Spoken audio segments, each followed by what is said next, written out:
just a little bit more background before digging into the panel. Obviously, this morning we talked about how robust the tribal provisions are in the Community Solar Act. Tribes have pretty much open market for developing solar, but with that, it's almost a double-edged sword in that we've seen an influx of companies coming in and offering the next best thing for tribes. Many tribal staff and administrators have shared, there's a stack of proposals on their desk from different companies, and many of them offer, different things, and unfortunately, there is a spectrum of some being better than others.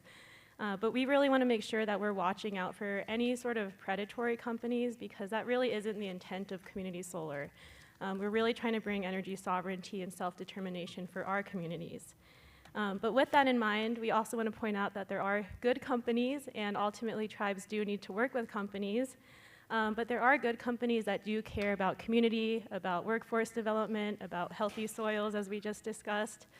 So this panel is really just intended to show you the diversity of different companies that the tribe could work with. Before jumping into that, just some quick definitions. Oops. When you hear us tout different words that you can understand, so developer pretty much oversees all of the different aspects of it. They could be doing interconnection, as we heard, permitting, engineering, financing, operations, and maintenance, and really can act in a variety of ways. The EPC, engineering, procurement, construction, is exactly what it sounds like. And they provide end-to-end energy services, system design, engineering, and then subscription management. Community solars are different in that there are subscribers and different softwares or different groups that you can work with to help manage the subscriptions. And then owner and operator. So ultimately, that's who ends up owning and operating the project, and that could be a tribe or the developer. So that really is determined by the tribe's appetite for what they want to do, what role they want to pursue, what risk tolerance they have. Owning and operating these facilities does come with a considerable more amount of responsibility.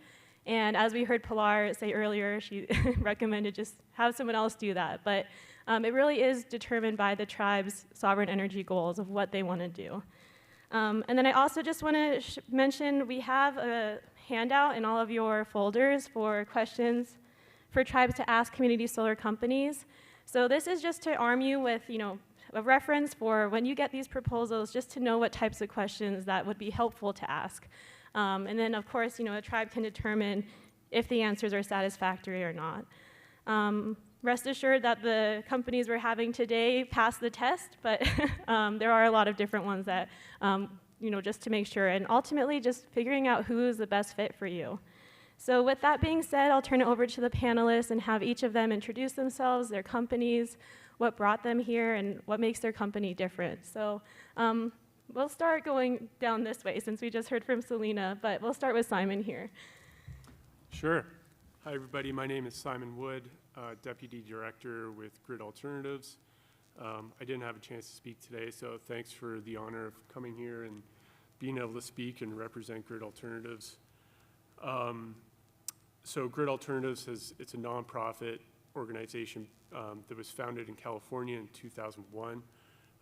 Grid Alternatives National Tribal Program was established in 2010, and we've been working in renewable energy ever since, helping tribal partners get funds, build projects with a strong emphasis in workforce development and the longevity of the projects. So actually, I guess for this week, I was here because we got invited to speak, and we're wrapping up a project for the Pueblo of Santa Ana this week, which is great. So yeah, good to meet everybody. Hi, I'm Dylan Connolly with Affordable Solar. Affordable Solar is a New Mexico-based solar company. We've been in business for over 25 years,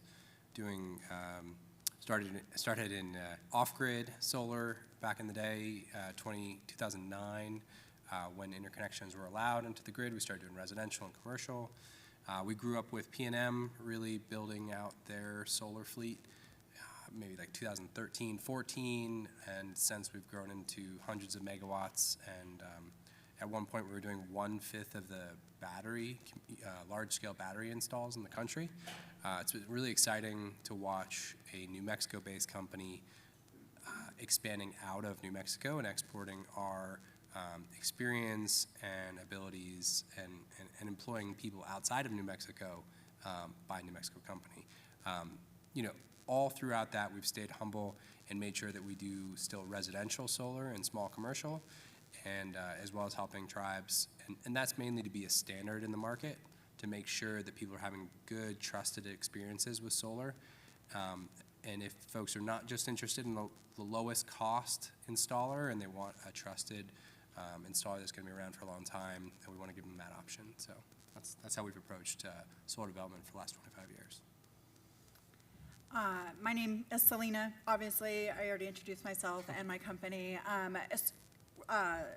Our company really started on the foundation of community solar. We're the oldest community solar company in the nation, really driving the policy change first in Colorado, building that first garden with that structure of community solar. And really, we're an end-to-end management. We are a for-profit company. We do not hide that in any way. We know what our returns are. We know how we want to share profits with our communities and how we work within our communities. Our focus is really to hire local people that work in those communities. So we're in a number of markets from Colorado, Minnesota, Wisconsin, Michigan, Maryland, Ohio, Pennsylvania, New York. We're in a lot of different markets at various stages of those markets, and we hire local people, and that's one of the reasons that I want to talk about having an intern. One of the reasons I really wanted to have this panel and be on this panel, and I really respect what grid and affordable solar do in their realms, and I go to Dylan frequently to ask questions and to guide my own learning. I think that they have a wealth of experience both in tribal markets as well as here locally in New Mexico, and despite us being formally competitors, we really do a lot of collaborative working, and it is for the benefit of the people who want access to affordable clean energy. So I'm really happy to be on this panel and get on with the questions. So what do you want to know? Well, let's start with what best practices you implement in working with tribal nations. So, just kind of going off what you were sharing earlier, Selena, about how to elevate energy or tribal sovereignty and the nexus of climate, water, energy, but just other aspects that the company does to help further best practices in working with tribes. Yeah, I think that the biggest thing that I talked about this earlier is that centering the tribal voice, right? It is not my place to come in and say, this is how it should be done, but I can advise based on experience and share that information. And I think that's an important aspect, is leveling the playing field, making sure there's not information asymmetry. And then transparency, really sharing how I came up with my thoughts and ideas, how to creatively solve problems together. I believe in regular check-ins. I ask for stand-up meetings with P&M on a weekly or bi-weekly basis, so we have that connection with one another because we're both responsible for getting these projects done. It would be similar, that's what I've done in other tribal communities and other tribal development. And so that would be an aspect, that kind of best practice around transparency and limiting information asymmetry. Same question? Yeah. Yeah, so I think, I'm an engineer, all those things that Selena said resonate with me as well. I'm all about information and providing that information in a transparent way, and then that information can be used by the tribes and however they would like to approach it and use their values to overlay on that data. I think how we've approached community solar, we've heard from lots of tribes that in the early days of community solar, they were reached out to by dozens of other out-of-state companies that were wanting to develop projects on their land and really just not really knowing what way to approach it. So we had the first tribal conference with Miney support to educate tribes and make sure that they knew the specifics and had an opportunity. So yeah, we're excited about another conference here and more opportunities to learn and keep it top of mind because there's really fantastic opportunities for tribes here to really create some abundance out of the renewable energy opportunities we have in New Mexico. Yeah, I think, transparency is huge. I think part of the challenges that we run into is that when you add funding, construction projects, utilities, it's a complicated process. And having a representative from the tribe who's able to dedicate themselves to the project is really beneficial. And, from the beginning of the project to the end, having someone within the tribe who can help manage the processes is critical. And, there's lessons learned and good examples and bad examples, but ultimately we can provide as much support as far as getting funding, building projects, but the projects are only as good as the tribe and the support that can be given by the tribe to make sure the project is executed properly and on mission. So that's the biggest thing, and I think it really kind of comes into a partnership. When we work with tribes, we're really working together, but having that support from either tribal leadership or housing authorities, natural resources, it goes a long way having the expertise within the tribe. Thank you. I want to turn to transparency, since that is a big topic, and how you offer transparency to tribes, and particularly in terms of project finance. So if you could kind of just, share more about how you do that, what type of ownership options you allow for tribes, the spectrum of flexibility that you allow, and just, what your ultimate goals are. Yeah, the structure that we offer, it really depends on what the tribe wants. So we're open to any and all structures. Our end goal, though, is for infrastructure to be owned by the tribe. So we would like to build capacity and then step away and serve in whatever way makes sense from an expertise level. When it comes to, and that leads into what kind of financing options are chosen, I think it's really important to talk as a group and build consensus around what makes sense and how do we find that common ground and win-win for everyone. I am in a different position than a nonprofit. I'm in a for-profit world, so I know what our minimum returns are, but I have made it very clear to my company that the dollars need to be flowing back to the community. It needs to be a true profit sharing, a true sense of equity in those dollars. And the only way to really do that is to have some kind of shared financial model. So we have kind of early basic models that we can share that give you a sense of how dollars flow in community solar gardens in general.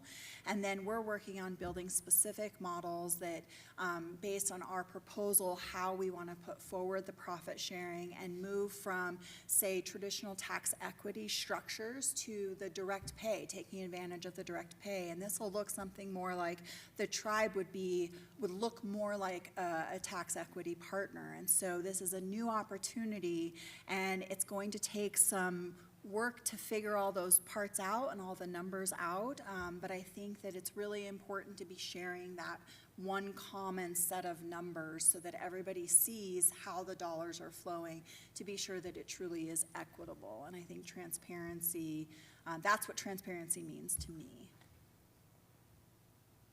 Yeah.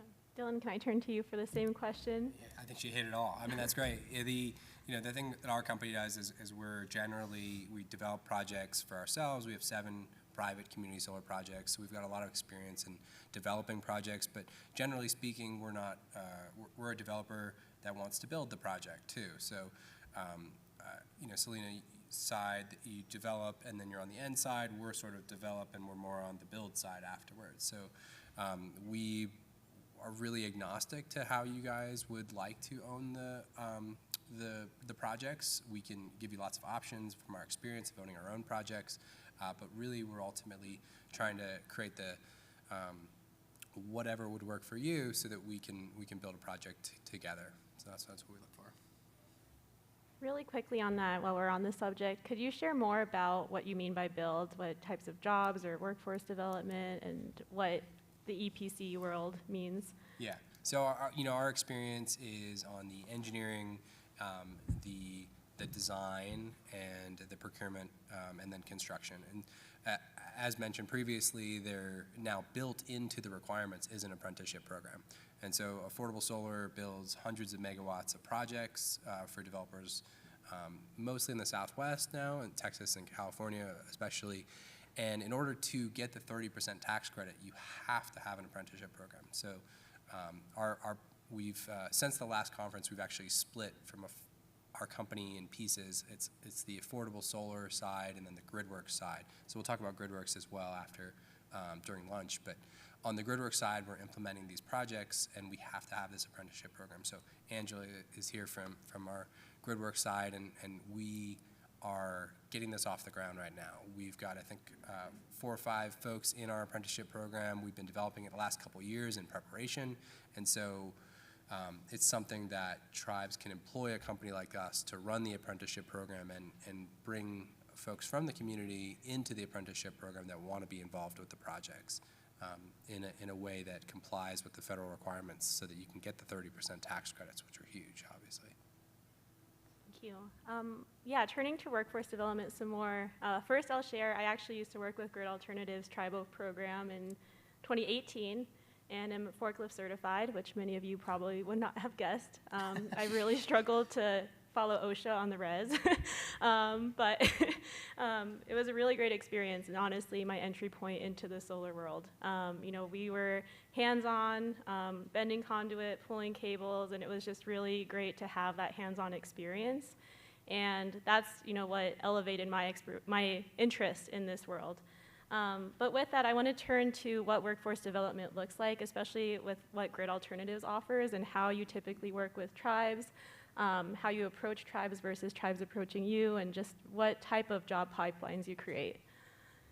Yeah, absolutely. It's a great question. So with our projects, there's a big workforce development component. And a lot of times that's required depending on the funding, whether it's a DOE grant, an EPA grant, a third-party grant. A lot of the times it's required. Whether it's required or not, we put a strong emphasis on workforce development. So typically what we do if we're going into a project, we develop a budget and a scope of work for the tribe, and then that budget and scope of work can then be built into a grant application that will help basically produce and send out to DOE or whoever it may be. Within that budget, we allocate a certain amount of funds for workforce development that comes out of our construction budget. So typically, if it's a 2-month project, we would typically bake in 6 weeks for 4 to 6 trainees, depending on how big the project is, where those workforce development trainees are joining our team in the field, learning how to build the projects, and getting trained by our installation team. Before we take on trainees, we have them complete OSHA certifications, OSHA 10 certifications. We have them do equipment certifications so they can operate forklifts and other things. And then we do basically like an orientation and construction training. So by the time our trainees hit the field, they've got their OSHA 10, they've got equipment certs, they know what they're doing that day, what project they're building, and how it's going to go together. And then ultimately the payment for that comes out of our budget. So Grid Alternatives will pay the trainees for the duration they're on the project. Sometimes it gets a little complicated where we work with people from, say, housing authorities or other divisions within the tribe where they want to stay on payroll and keep like the HR side easy. We will then reimburse the tribe for the money owed and the time spent. Typically we pay per hour, depending on what the average rate is and what the tribal recommendations are for hourly pay. I think right now we're between like $22 and $24 an hour for trainees. And then I think, and I'll try to touch on it later this afternoon, probably like the biggest benefit of our program is with the trainees. And what happens to them after we build the project. Our team typically moves around state to state, Midwest, West Coast, Four Corners area, and Pacific Northwest. We try to hire trainees after they help with projects. So we try to bring them onto our team to be project-based installers or junior installation supervisors who can basically join our team, travel around with our crew, and help install projects. That's a great scenario, and it happens all the time where we're able to pick people up, keep them employed full-time, keep the workforce development and training going, so when they do return back to their communities, they're well-educated and versed and possibly in a place where they can start their own solar company or do their own O&M and service and stuff like that.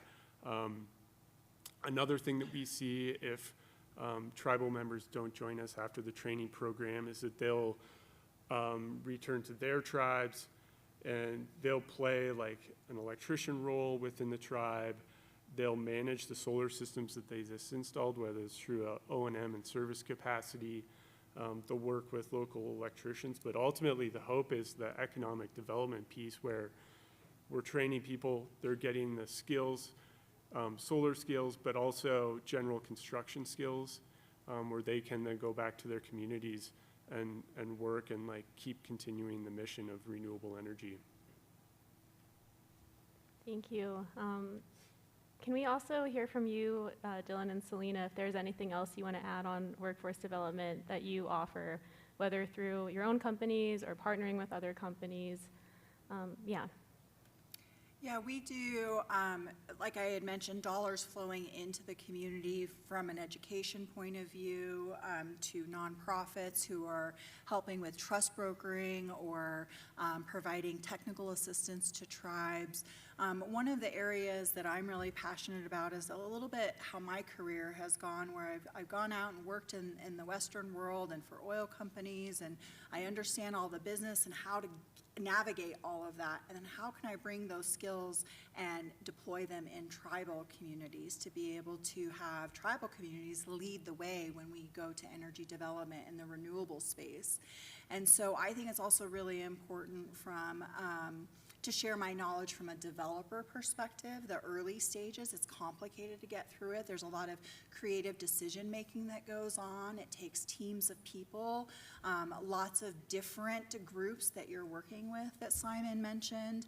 And then we also at Sunshare, when we select our EPC partners, and sometimes it might be Affordable Solar who we select to help build the projects, we kind of coordinate all those activities internally and review everything, but we really are hiring a company, and as part of making sure that they have the prevailing wages and all of those components that are required for the IRA adders, that's something that is part of our RFP process when we select those EPCs. So that's something to think about, the early stage of development, and then there's the construction phase. And then of course when you go into operations, I think that having operations folks, it's really wonderful what Grid Alternatives does around allowing folks to build their capacity and their skill set so they can become the operations manager for those solar projects inside of their community. When I think about extraction and exploitation, it's the same for people. You don't want to extract people out of the community. You want to be able to build within the community and make sure that those resources are staying in that community. So that includes skills and knowledge being passed through at all points of the project. Thank you. Dylan? Well, the exciting thing about these community solar projects is their scale and their proximity to a lot of the pueblos here. When we were working on a project for Jicarilla, we're doing a 50 megawatt project. That's quite a distance away from any other population centers and labor centers. So we were using a lot of people from the tribe to work on those projects. But those projects are very lumpy. Doing a 50 megawatt project outside of town, 3 hours away, you build up a workforce and you've trained them, and some of the time they're interested in going to the next project with you, and some of the time they're not. There's a lot of relocation. Community solar, these projects being 5 megawatt projects, we have 5 projects within 40 miles of Albuquerque. So that means people can go to work and come home at night to their families. And so there's a lot of opportunity for this phase of community solar and the next phases of community solar, and then tribal community solar as well, for tribal members to join our apprenticeship program and to learn on their own projects and continue to utilize those skills and not necessarily need to leave the state or leave their communities and leave their families. Thank you. Can each of you actually share some more, just highlight some of the projects that you worked on? Dylan, you just mentioned Hickoria, but any tribal projects that you are able to share about or just want to highlight, of course keeping privacy of the tribes if needed, but just fun facts, any sort of project even without mentioning the tribe. Sure, yeah. In New Mexico, I think we've done over 135 installs, whether it be residential grid side, off-grid, or small commercial. Yeah, the ones in Navajo were a challenge for sure. A lot of those were off-grid. I think we have over 40 off-grid systems that are deployed in Navajo Nation, more specifically in Ojo and Sino. And that has been an interesting project, kind of like a legacy project. We inherited the off-grid systems were built by another company, and we've gone in and we've retrofitted the existing off-grid systems to properly function and kind of get another 5 to 10 years out of them. That was a really interesting portfolio of projects and a really challenging place to work and find resourcing. And then we've had really good success working with the Pueblo of Santa Ana that I'll get into a little later, show some pictures. Yeah, great. I just saw the stat, 5,500 solar installs in New Mexico for affordable solar. So really exciting. We've been here a long time, doing this a long time. And I think, 50 megawatt on Hickoria for PNM, the Solar Direct project. We're hoping to do at least one more, maybe two more in a similar location. I'm not sure, is Escalante 200 megawatts?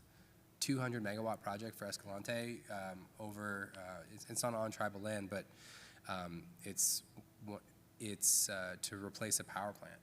So it's exciting to put those projects together for New Mexico to be replacing some aging power plants in these different communities.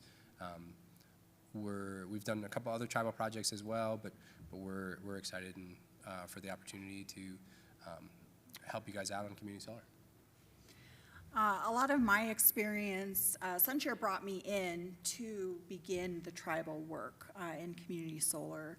And so they're new to the tribal world. My own personal experience is more in the developing oil and gas, which has kind of its own set of issues going on, lots of planning to go on there.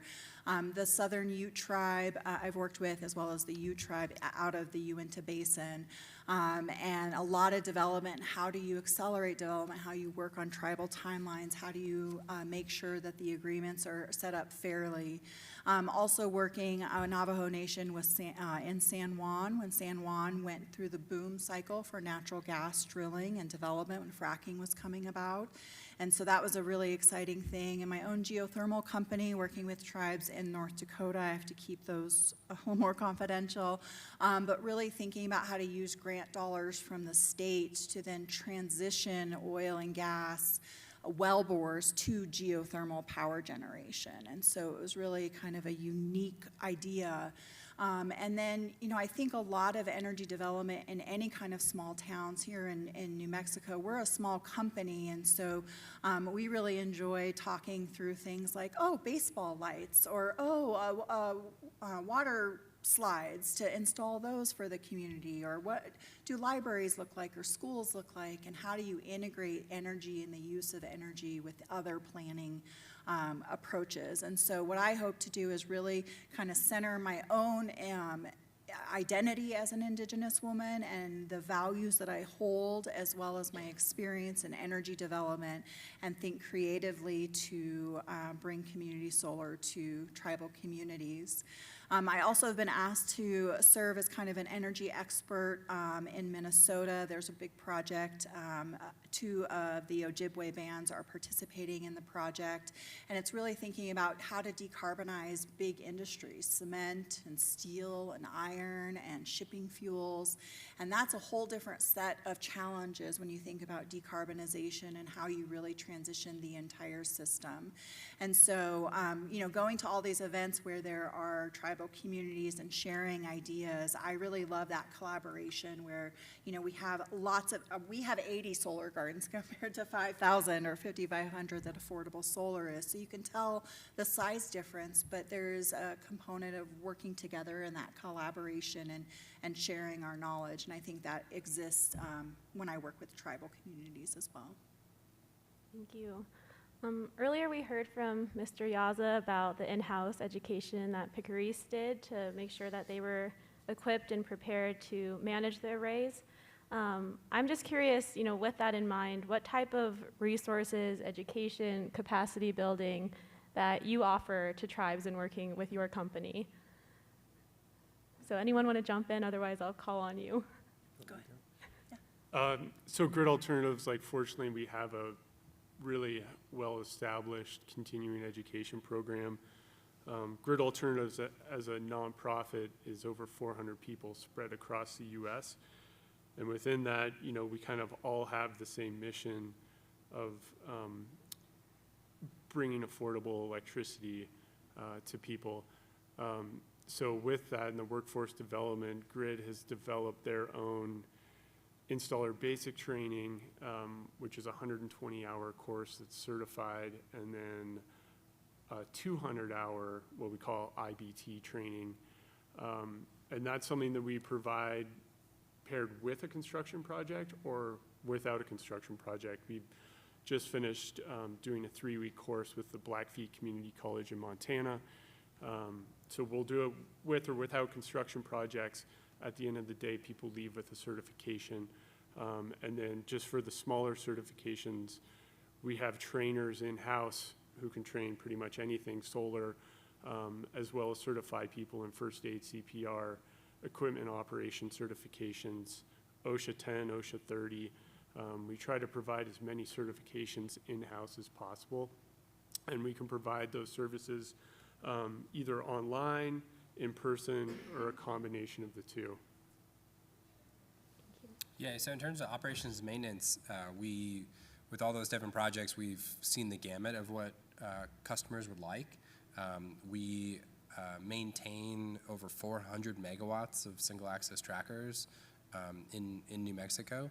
So we have a dedicated room of operations and maintenance folks now. And that's what some customers are looking for, full turnkey operations and maintenance. Some people are just looking for monitoring, and then they'd like to do the work. Sometimes they want us to monitor and then build them on a time and material basis. There's all sorts of different aspects of how you can do operations and maintenance. Some folks want to be trained on how to maintain the system, but they want us to monitor it. Sometimes they want to monitor it themselves and then just call us if there's a problem. All sorts of different flavors that we're able to give those options to different customers. And I'll mirror that. I think that it really depends on what the community needs and wants in terms of capacity building, what that looks like specifically for the community. My hope is that my company is no longer needed to be able to do this work, that you can actually build.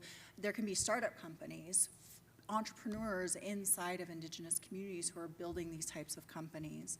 And one of the things that really helped me build my own knowledge and capacity in energy development is internship opportunities, where I am being given a lot of time with very experienced folks to learn from them. I remember my first job, them telling me, you have 5 years to learn what every engineer before you had 15 to learn. So when you think about an accelerated knowledge transfer, how do you do that, and how do you do that well?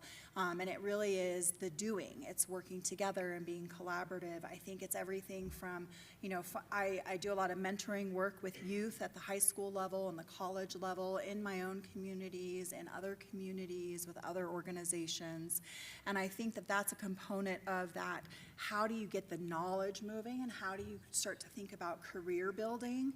and not just the details of building solar gardens, or it's really in a broader sense of energy development and strategic planning and economic decision-making. And then I do a lot of education, I call it kind of on the white side of the world, where I'm saying, you know, when you show up to communities, tribal communities, this is the way you need to do it, and really talk about the history and the mistrust that exists and why it exists, and really face that history, because I think that's a necessary component where if I really want to see Indigenous communities lead the way when it comes to that energy development, but it also requires a change on the other side and really indigenizing those spaces and the perspectives and the values and bringing that forward. So I spend a lot of time in those realms, doing a lot of mentoring. But yeah, we have an internship program, and then we try and really hire local folks for operations and maintenance, for development. Those are the two key areas where we really look to the community for the workforce. Thank you. So actually, I'm just going to ask for each of your final thoughts or anything else to share out, since we've heard we'll be hearing from each of you individually today too about different projects that you've worked on and specifics about your company. But if you could just share, you know, personal notes, what brought you to this again, you know, why do you support tribal energy sovereignty, and why you would be a good company for a tribe to work with? Yeah, I think probably the biggest thing is just to raise awareness of all of the funds that are out there, how to put these projects together, all of the opportunities that are kind of set up for tribal communities, and how to best take advantage of that. I think, you know, awareness is huge, and if everyone could see the amount of funds and support that's available for tribal communities to build these projects, it really is amazing, and this trying to encourage people to take advantage of it. Yeah, I mean, I love being a resource. I love that I get to do this for free. My background is engineering. I used to, you know, charge hundreds of dollars an hour to get my time, and now you can just call me up and get all that information from me for free, because that's just not how we make money in consulting anymore. So I love being on this side of development on a contractor side. That's really exciting for me.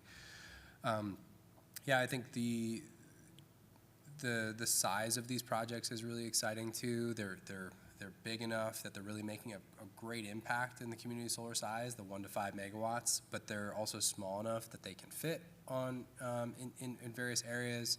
It's a really unique way. You know, I used to do energy efficiency for buildings and try and make buildings more efficient, and I just watched solar get cheaper and cheaper and cheaper, and it got to the point where solar was just cheaper than making buildings more efficient, than adding insulation, than changing out your windows. And I mean, LED lights still make a lot of sense. Definitely change out your lights for LEDs. But solar is really exciting. It's in a really exciting space. The tax credits right now are really exciting. I'm really hopeful they don't go away in November if there's a change in politics for the country. But the opportunities are there, and we want to be a resource so that you guys can step in and utilize the renewable energy that I know you guys are looking for your communities. I think what I'm most excited about is the very real dollars and resources and collaboration I see where everybody's kind of reaching this point and working together to move forward towards energy justice. I think that, you know, there's the J40 initiatives as part of the IRA, it's part of the tax credits, and that means real dollars and easier ways to access those dollars, and working on timelines that are appropriate for tribal communities, and centering Indigenous voices and them leading the way inside of those decision making, whether it's at the policy. We see it here in New Mexico. Pueblos were instrumental in getting that passed and continuing to carve out and keep their sovereignty. We're seeing that at the federal level, where there's more availability and rights to be able to lease your own land. And I think that, you know, when you have the Secretary of Interior is Pueblo, that you can center those indigenous voices when the decision makers are indigenous. And so to me, these are the real steps it takes towards energy justice and when you think about a just transition. And it is just really exciting to be working in communities and with other folks that are just as excited and passionate about the work we do, because it is a very exciting time in solar, and there's a lot of opportunity to think creatively in how you put that integrated into your community. Thank you. So, yes, thank you to our panelists. As you can see, there are some really great companies and folks working in this sector, and really encourage the tribes to remember that the decision-making power is in your hands. You have all of the control over deciding which company to work with, especially because there are a plethora of companies who are willing and wanting to work with tribes in New Mexico. But as you can see, there are some companies who really do set themselves apart and really seek to advance tribal interests. With all of these conversations too, encourage you to really look at strategic energy planning as initial steps to be able to pursue this. So there are a variety of resources that we will share out and will be spoken about later with technical assistance, but through the National Renewable Energy Laboratory, the Department of Energy Office of Indian Energy, they can really help serve as a resource to help think about what stepping stones you want to take to your energy sovereignty goals and how community solar fits in within that. Sovereign Energy is also a resource to you, so if you have any questions, anything that we can review or just offer transparent information, please let us know. We really do uphold tribal sovereignty and self-determination over corporate interests and want to make sure that tribes have a good experience doing community solar and that ultimately it is helping our communities. So with that being said, please feel free to grab them, ask them questions. Yeah, I don't know if there's anything else to share out, but. Lunch? Yeah, we will be having lunch. I believe there's also a cyber truck. Oh, yeah. Well, yes. We brought our Cybertruck. Affordable Solar just, I think it was the first or second one in New Mexico. So it's outside if you guys want to poke around and see what Elon Musk's ego came up with. And it's a pretty fascinating truck.